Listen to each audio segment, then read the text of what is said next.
Kelvin, I suppose just a general one to start about how kind of you're feeling about this, the whole situation in the minute, and how is the club doing very generally? Well, obviously we're in a very, very unprecedented and difficult position in general in the world in terms of the pandemic and the virus, and everyone's dealing with it as best they can. It's our thoughts go out to the people that are really affected by it in terms of health, and we're just doing as a club we're just doing what we can to try and help that, and also ensure that the club can continue going and be ready to play once we're in that position. But the main focus now from the football club is to make sure that we're out in the community and helping those in the community and talking to people and doing what we can to try and help out our own little community around the football club and our fans, etc. and are okay. And from the club's perspective, we talk about finances for a second. We spoke the other week, and you're obviously talking about how they were okay at the minute, but with this unprecedented, as you mentioned, and kind of undetermined length of time without games and without the income, how is everything looking at the minute? Well, I would say at the moment we're okay, but planning and working very hard behind the scenes to figure out what the future looks like in different situations. James has worked very hard on the finances in terms of giving us various scenarios, shall we say, in terms of if this happens, this is what it's going to look like. If that happens, this is what it's going to look like. So there's a lot of planning going on behind the scenes. We're looking at the government assistance programs to see how that can help us and help the club through some of this. And our number one priority is to protect the football club and to protect the staff. So we have to be ready to make decisions to ensure that all of our staff, from the office to the grounds to the to catering to the players, to the coaches, all the staff, top to bottom, we have to make sure that we are making decisions now which will protect their future and the football club's future. So we have to be prepared. I think we don't want to rush into anything. We have to make decisions with what's in front of us, and we don't have all the information because nobody really knows what's going to happen. So I think one thing that we are doing is making sure that we are ready to move. Once maybe lockdown gets lifted, or we start really serious talking about games restarting. Yeah, James, Kelvin mentioned there, obviously, you've kind of been planning for all eventualities and trying to find ways of going about your business at the minute. But how difficult is that? Because obviously, as Kelvin said, not everyone has all the information. Everything's changing almost day by day at the minute. How difficult has that been? Yeah, it's been obviously a fairly breathless period since this came along, and I think new information was coming out very quickly at the start, and it's been a period of time of really just getting that information together, liaising with the ESL as well, and getting to the point in time where we feel we've got all the available information at that point in time to make the correct decisions to safeguard the business. And I think now we're getting through that in terms of the furloughing and the implications of that, and things are starting to stabilise, and now it's going to be about the next phase as to when do we feel things may return to some form of normality and hopefully enable us to play these games, and then we'll start to build a plan in place for that period. And you mentioned it there, the furloughing. We've seen Premier League clubs do it. The Saints have done it where their players have taken pay cuts, etc. What is the kind of situation from your perspective with the staff at the club?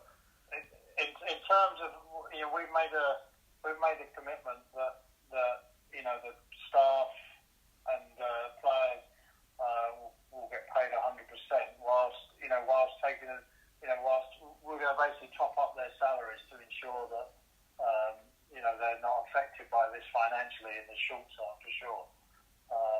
We're obviously going to participate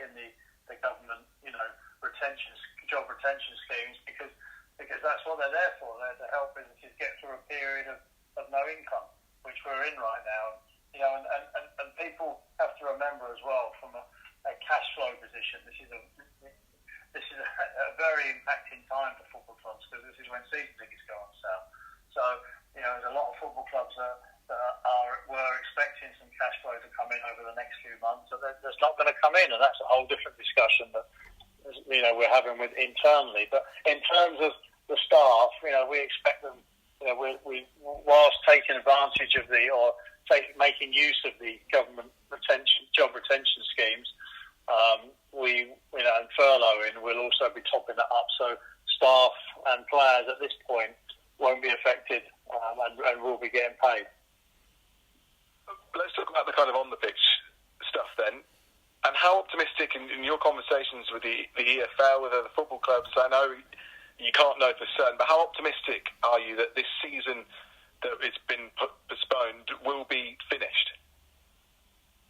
Well, I think to have any view in terms of what's going to happen would be slightly ambitious at this point, and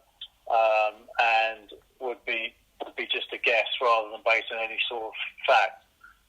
I do know that I took part. Myself and James took part in a 2-hour call with the EFL yesterday in terms of getting updates on various matters. With all League Two chairmen and chief execs and directors, and we felt that what we found was that the general consensus is that everybody wants the season to be finished. So I think everybody will work towards that once more information comes out. The reality is the situation is going to dictate what happens. It's not really going to be people that make these decisions. The situation of what happens with the virus, etc., is going to dictate it to all of us. But and we have to be careful that we're not talking about football as when there are people that are being seriously affected and dying from this horrible virus. But I think in general, I think the view is that people want to finish the season, and we would share that view. And then whatever happens after that, in terms of how we do that, is going to be dictated by things like lockdown. But I think the consensus from the Football League clubs is definitely to finish it. And I think the feeling from government is that they want to get football going. It would be a priority once we get past the peak of this pandemic. It would be a priority to get football up and going as quickly as possible.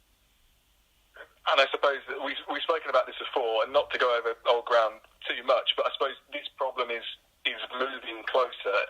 The fact that they want to get the season done, they postpone that 1st of June so they can play past that. But of course, the issue with contracts again. You talked about it already, Kelvin, and James could probably come in on this as well. But is it now that you're really looking at a potential workaround to extend players' contracts that were due to end at the end of June in case that season gets extended? And what are those conversations consisting of? I think the conversations right now are, they're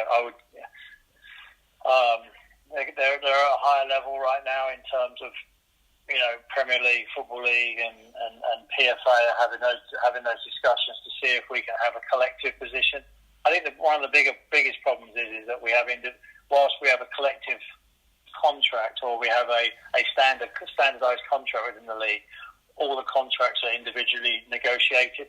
So we would have different terms to, individual terms to, say, another football club, say a Stevenage or a Salford City, or a Manchester United. We obviously have different terms within those standardised contracts. So and clubs would have different opinions. So I think what the authorities are trying to do is trying to get a collective position on the contract and see if there is something that we can work with once we know further about when the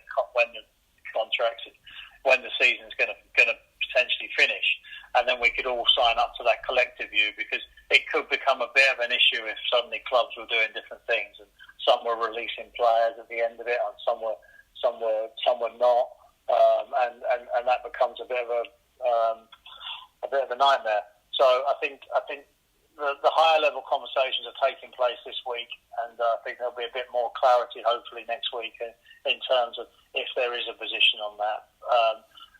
And that might even be ambitious because the information might not be available for that. But there might be some behind the scenes plans ready to go if certain eventualities happen.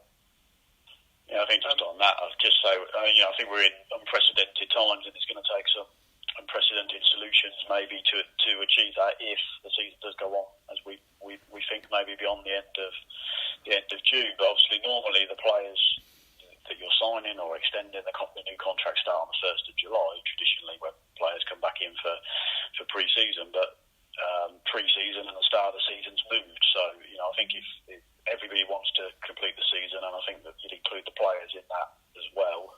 And I think a common sense approach with all the parties around the table, and I'm sure we can come up with a solution.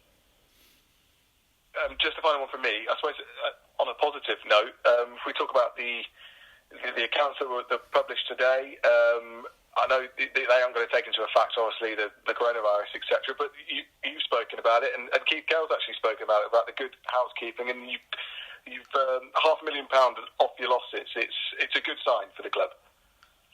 Listen, yeah, absolutely. I think especially with the landscape of the fact that it was a relegation season, and if you look at the accounts, the income dropped drastically. And I think we see it more positively because we know what the numbers are going to be like this year prior to COVID-19, and I think they would be much improved on the ones that were released on Companies House today. So this year will be even better. So we know what happened with the relegation and the increased spend that didn't really work out. We understand that. We as owners took responsibility for that, and we paid for that. So we, as we always say, our decisions that we make are all based around the football club and trying to improve things. And running a football club is not easy, as James will tell you. But to make slight improvements and prior to COVID-19, the football club is it's secure, safe, and I think we'll come through this. We'll come through this, and we'll continue to make improvements. It might make it a little bit more difficult in the short, medium term, but in the long term, I feel that the club's in a decent shape. Brilliant. That's everything from me. Oh, sorry, go on, James. So I was just going to add, obviously, that those do only cover the period up to the 30th of June 19. And as Kelvin said there, the position for the year after that, the year to June 20, and obviously COVID-19 is going to have an impact on that. But it's important to say that the financial position for that year was going to be vastly improved regardless of the FA Cup runs. Obviously, the FA Cup run had a good financial positive impact, but taking that to a side, it was going to be a much improved position anyway.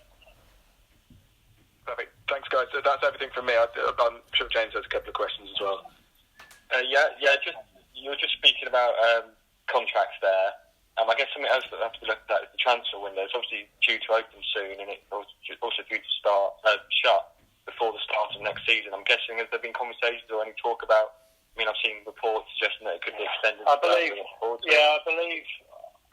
from my understanding, FIFA have got a couple of working parties together, and I think one of them is talking about getting football started again, and I think the other one is talking about the employment law and the contracts, and I think part of that conversation will have to be the transfer window, and I would say that at the higher level, the PFA, the Football League, and the Premier League have to, and the FA will have to have that. We'll be having that conversation right now, and talking about how the transfer window gets affected, and that will all be about.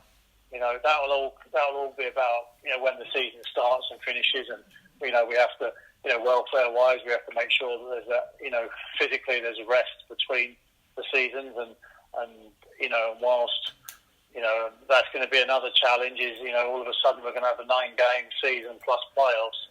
We've got to get the players fit for that, and then they've got to rest again, before they play the next season, because you don't really want to go into another season, straight away off the back of that. So I think, and a transfer window is, it's going to be very difficult if you're playing games in the middle of a transfer window at the end of the season when players are either out of contract or, not out of contract, and it's going to be a bit challenging. So yeah, I believe there are conversations happening about that. Okay, and you also mentioned how the consensus is that everyone wants this season to be finished. But do you believe at some point there needs to be a cut-off, because obviously it will impact next season and that causes problems further on? So do you think there needs to be a cut-off point at some point? I think it's a little early to discuss a cut-off point personally, because we just don't have the information. But I think naturally there is going to have to be a decision made at some point. Yes, to predict that date now would be very, very difficult. Just because we need more information, and that information we won't know for a few weeks, I would assume, in terms of government numbers, in terms of number of cases, number of deaths, and whether that slows up, speeds up, or plateaus, etc. So and the impact that has, but in reality, yeah, there's going to be at some point there's going to be a decision made, and we have to be conscious of next season as well. And not finishing this season and affecting next season so badly. Mm. And James, just on the club in general, the staff, the players, players are working on their fitness at home, staff are working from home, just generally in good spirits and good health. Yeah, obviously we've now entered taking advantage of the government's job retention scheme that we do have now. A significant number of furloughed employees at the club, so that is will do some of the work that staff are doing from home. But keeping in regular contact with everybody. We've got another conference call with everyone just as a sort of well-being, really, just to check in with everybody later on today. But there's obviously unprecedented times and everyone's in it together, and sometimes it's just nice to see the familiar faces and have a chat. We're all used to spending so much time together, so sometimes it's nice just to